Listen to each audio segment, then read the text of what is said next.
Good morning, students. Our next topic is Newton's ring using two curved surfaces. That we have two curved surface. One is this, and other is this. ठीक है? And there is another film in between these two curved surfaces. ठीक है? Having refractive index mu. अब मान लेते हैं अपने पास कि ये जो O पॉइंट है, O is the point of contact. यहाँ से RN डिस्टेंस के ऊपर हमारे पास मान लीजिए T थिकनेस है. इन दोनों कर्व सरफेस के बीच में T थिकनेस है. This is small t. ठीक है, और ये जो डिस्टेंस है दिस इज RN. अब एक अरेंजमेंट तो ये है. दूसरे वाला अरेंजमेंट तो दो कर्व सरफेस ऐसे भी हो सकती हैं और जो कोई अदर मटेरियल जो है वो यहाँ पे इसमें फिल कर रखा हो. तो यहाँ इसमें भी हम मान लेते हैं कि भाई किसी RN डिस्टेंस के ऊपर इन दोनों के बीच में थिकनेस कितनी है, स्मॉल t. ठीक है, तो इसका मतलब यहाँ से जो रेडिएशंस आएंगी आपकी सोर्स से जो लाइट आएंगी वो ऊपर वाले लेयर से और नीचे वाले लेयर से रिफ्लेक्ट बैक होंगी. तो रिफ्लेक्ट होने के बाद जब इनका आपस में इंटरफेयर होगा तो आपको ब्राइट और डार्क फ्रिंजेस ऑब्जर्व होंगी.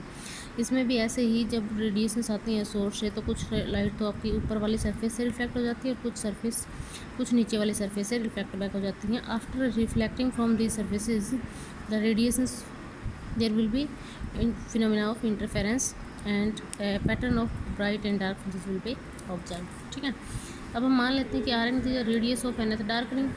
अब हमें ये तो पता है कि अगर हमारे पास जो सरफेस है कर्व सरफेसेस हैं तो उसके कॉरस्पॉन्डिंग जो फ्रिंजेस आपको मिल रही हैं अल्टरनेट ब्राइट और डार्क वो सर्कुलर रिंग मिलेंगी. ठीक है, तो सर्कुलर रिंग हम मान लेते हैं कि RN जो है वो nth डार्क रिंग की रेडियस है.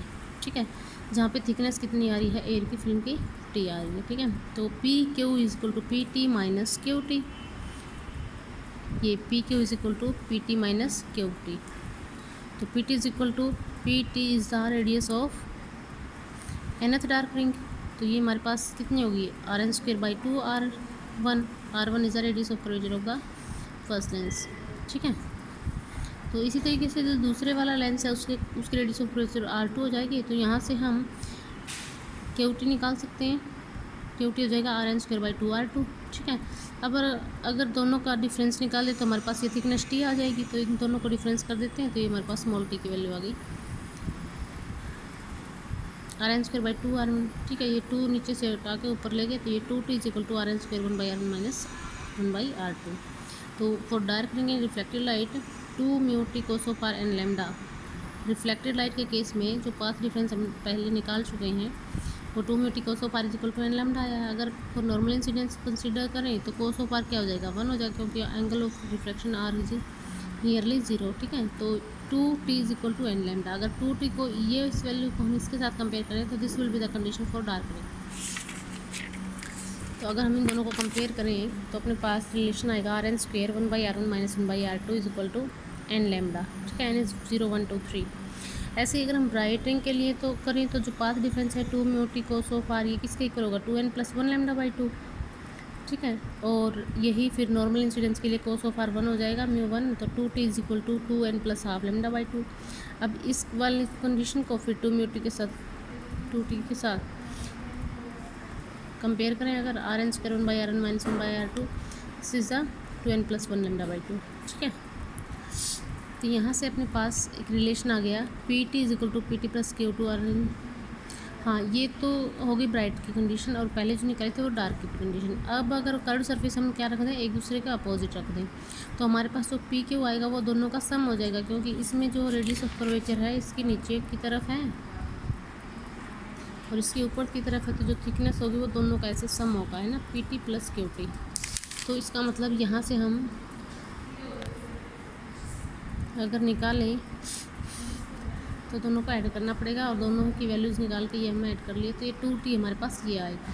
ठीक है, अब फिर से डार्क रिंग के लिए कंडीशन निकालें तो 2t is equal to n lambda और इसके साथ कंपेयर कर देंगे एन लैम्डा को. अगर ब्राइट के लिए निकालेंगे तो 2n प्लस 1 लैम्डा बाई 2. तो इसको हम इसके साथ कंपेयर कर देंगे तो ये होंगे हमारे पास Newton's ring in 2 curve surfaces और उसके कॉरस्पॉन्डिंग ब्राइट और डार्क की कंडीशंस. ठीक है, नेक्स्ट जो है इसकी एप्लीकेशन न्यूटन्स रिंग की. सबसे पहले तो हम न्यूटन रिंग का एक्सपेरिमेंट का हेल्प से हम वेवलेंथ निकाल सकते हैं किसी भी लाइट की. ठीक है, वेवलेंथ कैसे निकाल सकते हैं. वेवलेंथ निकालने के लिए मान लीजिए हमारे पास ऐसा कोई सोर्स है जहाँ से लाइट आ रही है लैम्डा वेवलेंथ की है. जब वो फॉल करती है तो उससे कॉरस्पॉन्डिंग फिनोमेना तो वही है, हमें डार्क रिंग मिलती हैं या फिर ब्राइट रिंग मिलती हैं। तो हम मान लेते हैं कि nth डार्क रिंग और n plus mth dark ring की रेडियस का डिफरेंस जो है, वो जो रिलेशन है इनका रेडियस और वेवलेंथ में, nth डार्क रिंग का डायमीटर का square by 4r is equal to n lambda, और इधर D square n plus m by 4r n plus m lambda by 4 mu. ठीक है, तो अगर इन दोनों को डिफ्रेंशिएट कर माइनस कर दें, इसमें से इसको माइनस कर दें, तो हमारे पास सेपरेशन आ जाएगा nth रिंग और n प्लस mth रिंग के बीच का। ठीक है, तो ये सेपरेशन हमारे पास ये आ गया। तो lambda is equal to this, तो यहाँ से हम लैम्डा की वैल्यू निकाल सकते हैं। उसके लिए हमें n plus mth dark ring का डायमीटर पता होगा और nth रिंग का डायमीटर भी पता होगा। ठीक है, तो इस तरीके से हम वेवलेंथ फाइंड आउट कर सकते हैं। तो न्यूटन रिंग की जो नेक्स्ट एप्लीकेशन है वो है, हम इससे जो लिक्विड हमने लिया है द कर्व्ड सरफेसेस के बीच में, उसका रिफ्रैक्टिव इंडेक्स हम फाइंड आउट कर सकते हैं। उसका रिफ्रैक्टिव इंडेक्स फाइंड आउट करने के लिए फिर से वही कंडीशन, जैसे n plus mth dark ring और nth डार्क रिंग का जो डायमीटर का रिलेशन हमारे पास है, relation dn square equal to 4rn lambda by mu, और d square n plus m के लिए 4rn plus m lambda by mu. ठीक है, तो अगर इसमें से इसको माइनस कर दें तो हमारे पास वैल्यू ये आ जाएगी, और यहाँ से हम म्यू की वैल्यू को निकाल सकते हैं। ठीक है, तो ये वो तरीका है सेम।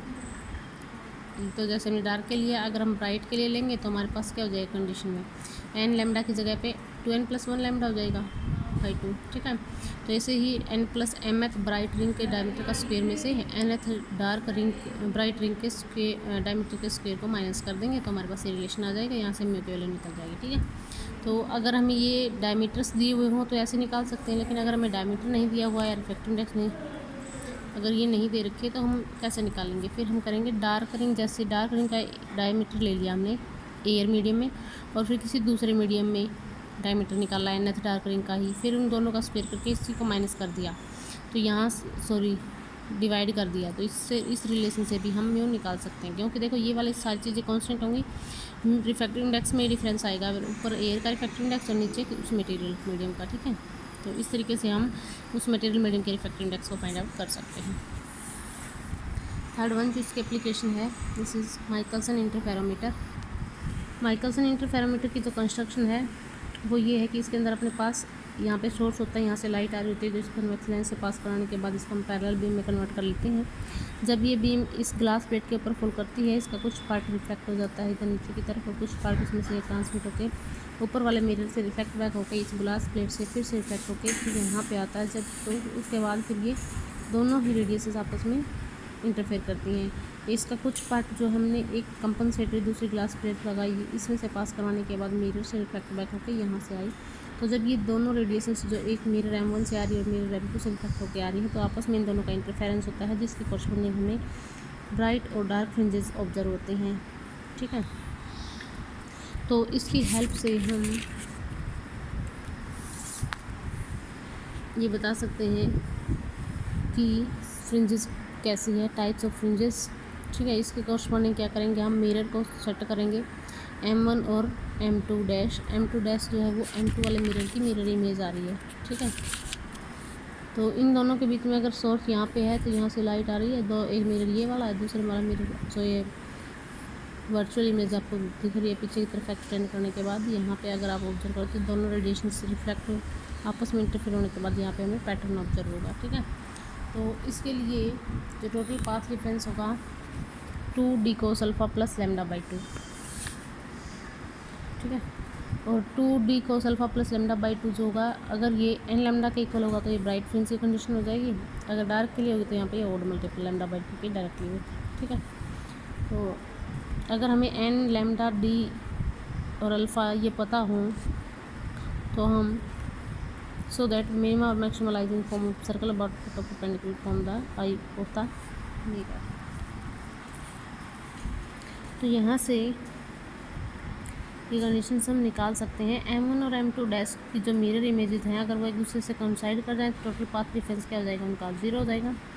तो जो फेज चेंज है वो पाई होगा, परफेक्टली डार्क मिलेगी। ठीक है, तो उसके केस में जो हमारे पास फ्रिंजेस आएंगी वो सेंटर में डार्क मिलेगी ठीक है। तो इस तरीके से हम एडजस्टमेंट कर सकते हैं जिससे हमें फ्रिंजेस मिलती हैं इक्वल इंक्लिनेशन की, क्योंकि इसके अंदर हमने क्या लिया है, अल्फ़ा एंगल को फिक्स रख लिया है। ठीक है, अगर हम वेवलेंथ को फिक्स रख लेते हैं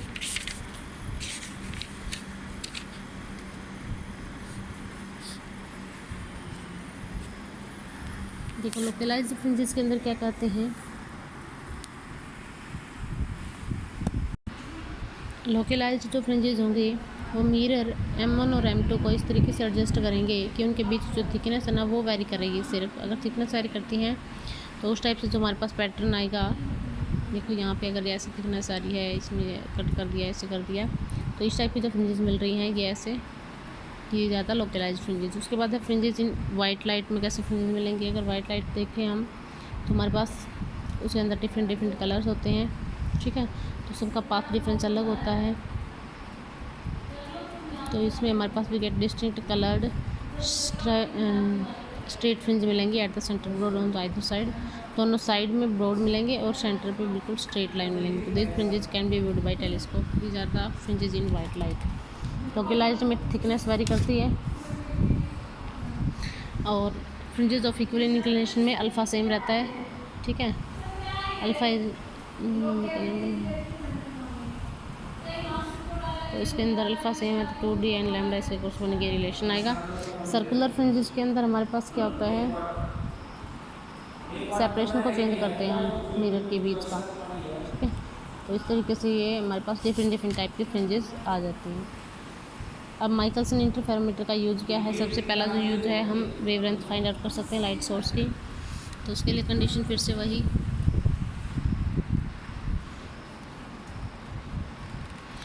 पूरा प्रॉपरली इंटरफेरोमीटर को जब हम एडजस्ट करेंगे मिरर M1 को ब्राइट फ्रिंजेस के ऊपर, ठीक है, तो एक दूसरे के ऊपर M1 को अगर हम स्लोली मूव करें तो जो फ्रिंजेस होंगी वो डिस्प्लेस हो जाएंगी। ठीक है, तो which are able to cross the cross wire को क्रॉस करने में भी एबल होंगे। ठीक है, तो अगर मिरर को हम λ/2 डिस्टेंस से मूव करवा दें तो जो रिजल्टेंट होगा इसका पाथ डिफरेंस में कुछ चेंज आएगा।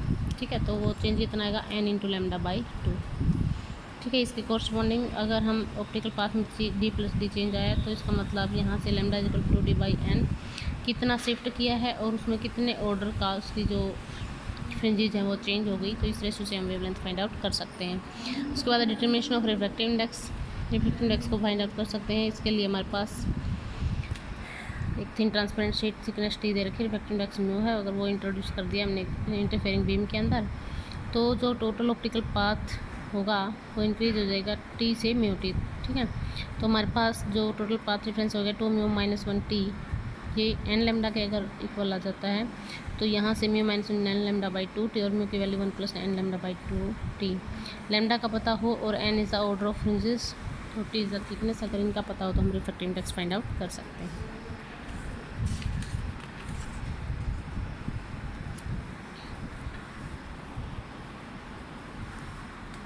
इसकी नेक्स्ट जो एप्लीकेशन है वो है स्टैंडर्डाइजेशन ऑफ मीटर स्केल। एक मीटर स्केल को आप स्टैंडर्डाइज कर सकते हो with the help of Michelson interferometer. ठीक है, इसके अंदर हमारे पास एक ऐसा सिस्टम होता है, यहाँ पे एक मिरर लगा होता है, यहाँ पे एक मिरर लगा होता है, यहाँ पे ये स्क्रूज लगे होते हैं, यहाँ पे एक स्क्रू ऐसे स्प्रिंग की फॉर्म में लगा होता है। ठीक है, तो हम इनकी हेल्प से ही इन मिरर की पोजीशंस को चेंज करते हैं। और एक मिरर लगा दिया, उस मिरर के बाद एक नई कॉलम लगाया, उसके बाद फिर एक नेक्स्ट कॉलम और थोड़ा सा बड़ा कर दिया, ऐसे कर करके जैसे इसमें दिखाया हुआ है। M1 मिरर, उसके बाद M2 की मिरर इमेज M2 यहाँ पे आपको